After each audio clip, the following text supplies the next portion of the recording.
बोसीदनी। ये प्रियम्बद जी की कहानी है। बोसीदनी। बोसीदनी केवल 1 साल की उम्र में मर गई। मैंने सोचा था कि बोसीदनी की मौत के बाद मैं उसके बारे में कभी भी बात नहीं करूँगा। बोसीदनी मेरे लिए पैदा हुई थी और मेरे लिए ही मर गई। किसी और की ज़िंदगी का कोई भी हिस्सा उसको नहीं छूता। मैं उसकी बात क्यों करूं? लेकिन आज मेरी एक हथेली पर पूरा चांद है और दूसरी पर अमलतास की पंखुड़ियाँ। इसीलिए बोसीदनी की बात करनी पड़ रही है। बोसीदनी एक जिस्म के अंदर रहती थी। वो जिस्म जो 2 हिस्सों में बटा था। एक में रहती थी बोसीदनी और दूसरे में सोन चंपा। दोनों को ही उस पूरे जिस्म की ज़रूरत थी, क्योंकि वो जिस्म उनको ज़िंदगी देता था। बोसीदनी मुझको प्यार करती थी और सोन चंपा किसी और को। बोसीदनी को मैं प्यार करता था और सोन चंपा कोई और। सोन चंपा मुझसे नफरत करती थी और मैं सोन चंपा से। बोसीदनी और सोन चंपा भी एक दूसरे को पसंद नहीं करती थीं। वास्तव में उस जिस्म के अंदर एक वक्त में कोई एक ही रह सकता था, या तो बोसीदनी या सोन चंपा। इसी बात को लेकर दोनों में झगड़ा चलता था। वो जिस्म कभी सोन चंपा का होता था तो कभी बोसीदनी का। इसी सोन चंपा ने एक दिन मेरी बोसीदनी को मार डाला। मैं अगर बोसीदनी से प्यार नहीं करता तो मैं उसकी बात भी नहीं करता। बोसीदनी अगर मुझे प्यार ना किया होता बोसीदनी ने अगर मुझे प्यार ना किया होता तो मैं शायद उसको भूल भी गया होता। लेकिन चांद मर नहीं सकता और अमलतास का मौसम बार बार आता है। इसलिए मुझे बोसीदनी की बात बार बार करनी पड़ेगी। वो जिस्म पहले सोन चंपा का था, लेकिन बोसीदनी ने धीरे धीरे उस जिस्म के अंदर जन्म लिया और एक दिन मैंने जाना कि उस जिस्म के अंदर केवल सोन चंपा ही नहीं रहती, बल्कि कोई और भी है, जिसकी आँखें मुझे देखकर पिघलने लगती है। उस जिस्म के अंदर कोई और भी है जो यौवन के संवरने की तरह खामोश और मेहंदी के चटकने की तरह मासूम है। मुझे यकीन था कि मेरे सामने जब वो जिस्म आता है तो वो सोन चंपा का ही नहीं होता, बल्कि उसके अंदर कोई और होता है जो मुझे प्यार करता है। और मैंने जब ये जाना तब बहुत देर हो चुकी थी, क्योंकि मैं भी उसको प्यार करने लगा था। एक दिन मैंने उस जिस्म के अंदर उसे पकड़ लिया। कौन हो तुम? मैंने पूछा। मुझे नहीं मालूम, वो घबरा गई। मुझे प्यार करती हो? ये भी नहीं मालूम। उसकी आँखें उसी तरह छपक रही थी। मैं तुमको प्यार करता हूँ, ये मालूम है? वो भी नहीं मालूम। वो हंसने लगी। तुम्हारा नाम? वो भी नहीं मालूम। बोसीदनी, मैंने उसके बाल पकड़ लिए। इसका मतलब जानती हो? नहीं मालूम। जो चूमने लायक हो उसे बोसीदनी कहते हैं। मैंने धीरे से उसके होंठ चूम लिए। पागल हो कहकर वो भाग गई। इसके बाद बहुत कुछ बदला। जाने कितने मौसमों ने मेरी चौखट पर दम तोड़ दिया, लेकिन मैंने उसकी ओर आंख उठाकर देखा भी नहीं। वक्त मेरे हाथों में पानी की तरह पिघलता रहा और मैं बोसीदनी की उंगलियों की पोरों पर अपनी उम्र के लम्हे गिनता रहा। आसमान से चांद का सफ़ेद लहू टपकता रहा और मैं बोसीदनी की मेहंदी के घेरों में उलझे अपने सपने सुलझाता रहा। धीरे धीरे मैं अपने आप को खोने लगा और बोसीदनी मेरा हिस्सा बनती चली गई। मैं उसको रोज़ और ज़्यादा प्यार करता रहा और बोसीदनी की उम्र रोज़ और ज़्यादा बढ़ती रही। मुझे उस जिस्म के अंदर सोन चंपा दिखनी बंद हो गई। मैं हर रात उस जिस्म के पास जाता। बोसीदनी मेरे इंतज़ार में बैठी होती। मुझे देखते ही उसकी आंखों में चमक आ जाती। मैं धीरे से उसका हाथ चूम लेता। जानती हो मैं तुम्हें कितना प्यार करता हूँ, कितना। बोसीदनी की पागल आंखें और पागल हो जाती। मैं उसके माथे को चूमता, खरगोश से नर्म नर्म पाँव भी। यहाँ से यहाँ तक बोसीदनी खिलखिला कर हंस पड़ती। तुम इस तरह मत हंसा करो, मैं कहता। क्यों? हंसते हंसते बोसीदनी रुक जाती। मन करता है तुम्हें प्यार कर कर के मार डालूं। बोसीदनी फिर ज़ोर ज़ोर से हंसने लगती। जानते हो मैं तुम्हें कितना प्यार करती हूँ? कितना? मैं खुश होकर पूछता। इतना, बोसीदनी अंगूठा दिखा देती। हम दोनों देर तक हंसते रहते और चांद आहिस्ता आहिस्ता बूढ़ा होता रहता। जानती हो मुझे सबसे अच्छा क्या लगता है? मैं बोसीदनी के बाल खोलकर उसके कंधों पर बिखरा देता। ऐसा करना मुझे अच्छा लगता था। बोसीदनी फिर से अपने बालों को संवारने लगती। चांदनी, हर पूरे चांद को मैं रात भर देखता हूँ, उगने से डूबने तक। क्यों? क्योंकि मैं बेहद अकेला आदमी हूँ। चांद भी अकेला है। ना जाने क्यों बोसीदनी की आंखें गीली हो जाती। अब मत देखा करो। हथेली से वो मेरी पलकों को बंद कर देती। मैं कितनी ही देर उसके पंजों पर सिर रखकर पड़ा रहता। कुछ देर बाद मैं उठ जाता। अब चलूं कहकर चल देता तो बोसीदनी मेरे साथ गेट तक आती और अमलतास की कुछ पंखुड़ियाँ तोड़कर मेरी हथेली पर रख देती। मुझे बहुत अच्छा लगता है ये। मैं पंखुड़ियों को अपनी हथेली में बंद कर लेता। कल आओगे ना? बोसीदनी पूछती। नहीं। मैं उसका माथा चूमता और चला जाता। लेकिन मैं कल फिर आता, रोज़ आता था। ऐसे ही बोसीदनी बड़ी होती गई, जिसमें सोन चंपा दिखनी बंद हो गई। मुझको लगता कि एक दिन मैं उस जिस्म को, सोन चंपा को हटा दूंगा और बोसीदनी को प्यार करते करते सारी उम्र गुजार दूंगा।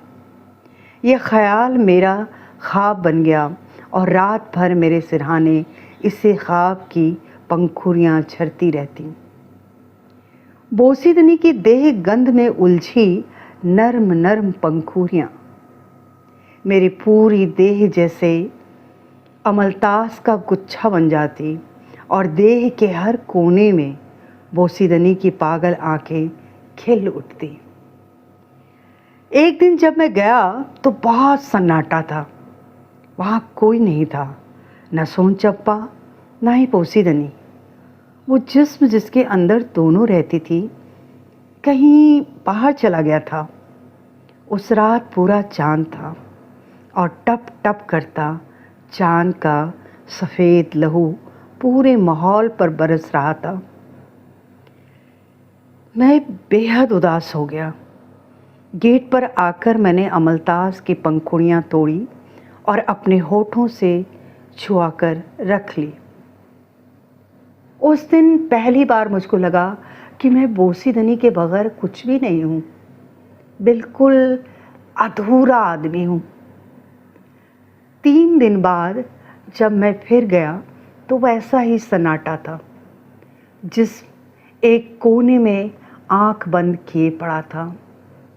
मैंने पास जाकर धीरे से उसके चेहरे पर बिखरी लटें हटाई और उसकी पलकों को चूम लिया। देखो, मैं आया हूँ, मैंने कहा। जिस्म वैसा ही ठंडा पड़ा रहा। मैंने उसकी आंखों में देखा, बिल्कुल सपाट आंखें। ए बोसीदनी, मैं उसके बालों में हाथ फेरता रहा। धीरे धीरे उस जिस्म की आंखों में एक शक्ल बननी शुरू हुई। वो सोन चंपा थी। मैं जैसे भूल ही गया था कि सोन चंपा भी इस जिस्म में रहती है और ये जिस्म उसका है। मैं थोड़ा दूर हट गया। तुम क्यों आए हो? सोन चंपा ने पूछा। बोसीदनी कहाँ है? मैंने पूछा। ना जाने क्यों मुझे डर लगने लगा। बोसीदनी अब नहीं आएगी। क्यों? क्योंकि मैं नहीं चाहती हूँ। लेकिन मेरे और बोसीदनी के बीच तुम क्यों बोलती हो? क्योंकि मैं इस जिस्म की मालकिन हूँ। मैंने ही बोसीदनी को जगह दी थी। मैं जब चाहूँ उसको हटा सकती हूँ। लेकिन तुम ऐसा क्यों चाहोगे? क्योंकि मैं इस जिस्म का पूरा हक चाहती हूँ। अब तक तुमने उससे मना क्यों नहीं किया? मुझे गुस्सा आ रहा था। मुझको ये नहीं पता था कि बोसीदनी मुझे ही हटाने की कोशिश करेगी। अब वो मेरे लिए ख़तरा बनने लगी हैं। गंदी औरत हो तुम। मैं मजबूरी में चीखने लगा। चलाओ मत। अब बोसीदनी से मिलने कभी मत आना। मैं उसे मार डालूंगी। नहीं, ऐसा मत करना।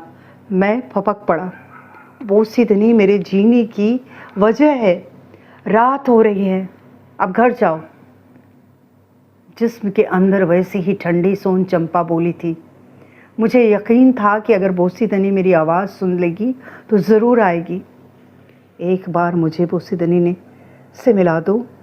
एक बार मुझे बोसीदनी से मिला दो। 3 दिन मैंने सिर्फ चांद और जागी आंखों से उसका ख्वाब देखा है, लेकिन जिस्म वैसा ही खामोश बना रहा। मैंने सिर उठाकर देखा तो सोन चंपा गायब हो गई थी। मैं वैसे ही बैठा रहा। शायद बोसीदनी आए, लेकिन रात उसी तरह बढ़ती रही। मैं चुपचाप उठा और चला आया। उस रात मेरे सिरहाने उस ख्वाब की पंखुड़ियाँ नहीं बरसी। उस रात मुझको लगा कि ख्वाब की मौत शायद आदमी को ख़त्म कर देती है।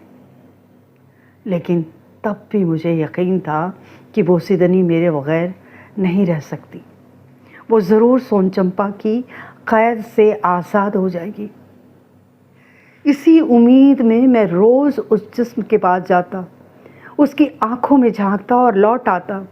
कभी सोन चंपा दिखती तो कभी सपाट आंखें। मेरा ख्वाब थोड़ा और मर जाता।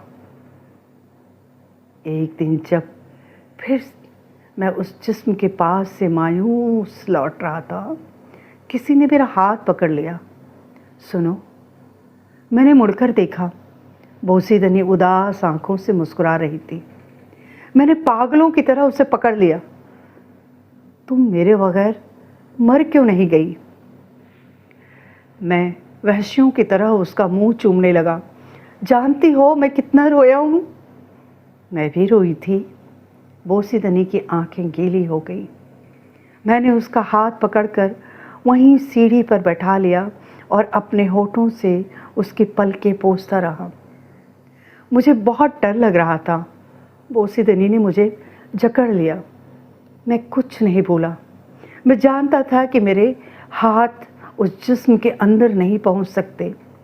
मैं सोन चंपा का कुछ भी नहीं बिगाड़ सकता। मैंने बोसीदनी के बाल खोलकर उसके कंधों पर बिखरा दिए। बोसीदनी ने सिर उठाकर मेरी ओर देखा। चांद उसके सिर पर पिघल रहा था। मैंने हथेलियों में उसका चेहरा भर लिया। उसकी आंखें बेहद उदास और मासूम थी। तुमने मुझे प्यार क्यों किया? बोसीदनी के होंठ कांप रहे थे। अचानक उसका चेहरा पीला पड़ गया। जाओ, अब तुम जाओ। आ जाएगी, वो आ जाएगी। सोन चंपा को मार डालो बोसीदनी, मैं धीरे से उसके कान में फुसफुसाया। मुझे अचानक लगा कि मुझ पर वहशत सवार होती जा रही है। तुम उसका गला घोट दो, चुपचाप। नहीं, बोसीदनी उसी तरह पीले पत्ते की तरह कांप रही थी। जाओ जाओ, अब तुम जाओ जाओ। धीरे धीरे बोसीदनी की आवाज़ मुझसे दूर होती गई। ठंडा जिस्म और पथराई आंखें मेरे हाथ में रह गए। मैंने एक झटके से उस जिस्म को फेंक दिया और चला आया। उसके बाद बोसीदनी बिल्कुल दिखनी बंद हो गई। मेरी देह पर उम्र के छाले फूटते चले गए।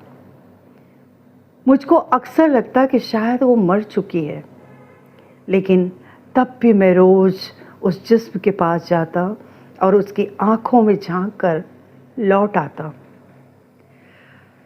मुझको देखकर सोन चंपा की आंखों में जहरीली हंसी उतर आती। मैं उससे तब आंख भी नहीं मिलाता। मुझको लगता कि मैंने अगर उसकी आंखों में देखा तो वो जहर मेरे जिस्म को डस लेगा। मुझे हमेशा ये ख्याल रहता कि उसने मेरी बोसीदनी को मार डाला है और फिर मेरा पूरा जिस्म कड़वाहट से भर जाता। लेकिन तब भी मैं रोज़ जाता, क्योंकि अमलतास का मौसम था और चाँद हर रात उगता था। धीरे धीरे मुझे यकीन हो गया कि बोसीदनी मर गई। ये सोचकर मैं बेहद कमज़ोर हो जाता। मुझको लगता कि बोसीदनी के बग़ैर मेरी उम्र कैसे बढ़ पाएगी। मन करता था एक बार बस उसको देख पाता, और इसी उम्मीद में मैं रोज़ उस जिस्म के पास जाकर अपने ख्वाबों को एक चुल्लू जहर में डुबा आता। एक दिन मैंने हिम्मत करके सोन चंपा को पकड़ लिया। बोसीदनी कहाँ है? मर गई। तुम झूठ बोलती हो। मेरी आंखें नफ़रत से जलने लगी। तुम बहुत गंदी औरत हो और तुम सबसे बुरे आदमी हो। मुझको मार डालना चाहते हो। बोसीदनी को मैं प्यार करता हूँ, इसलिए मैं भी किसी को प्यार करती हूँ, इसलिए मैंने उसको मार डाला। मेरे पास इसका कोई जवाब नहीं था। भाग जाओ। मैंने उस जिस्म को ढकेल दिया। अब कहीं नहीं आऊँगा, कभी नहीं आऊँगा। मेरा गला रूंध गया। मैं तेज़ी से भागने लगा, तभी उस जिस्म ने मेरा हाथ पकड़ लिया। सुनो, छोड़ दो गंदी औरत। मैंने उसका हाथ झटकना चाहा, लेकिन देखा तो बोसीदनी थी, बिल्कुल कमज़ोर और पीली पड़ चुकी थी। मौत उसके जिस्म पर परत बना चिपक गई थी। मेरी ज़बान बेकार हो गई। आंखें फैलाए पागलों की तरह मैं बोसीदनी को देख रहा था।